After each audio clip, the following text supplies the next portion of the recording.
मियाँ वाली की पब्लिक को ये बोलूँगा कि यार हमारे जितने भी नौजवान हैं सब टैलेंटेड है। ये बड़ी ज़रख़ेज़ ज़मीन है, बिल्कुल। यहाँ से बड़े बड़े नाम निकले हैं, बड़े बड़े लोग निकले हैं जिन्होंने पाकिस्तान के लिए बहुत सी जगहों पर डिफरेंट कैटेगरीज में पाकिस्तान को सर्व किया।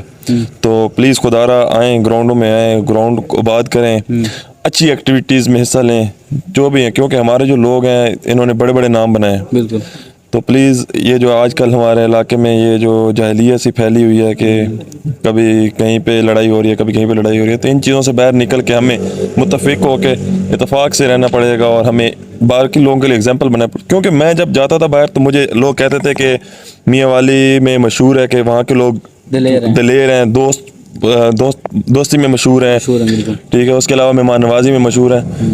तो मेरे ख्याल में हमें थोड़ा सा इस चीज़ पे दोबारा वापस आना पड़ेगा और ये जो जाहिलियत है इस दौर से निकल के हमें थोड़ा सा अपने आप को थोड़ा सा अच्छे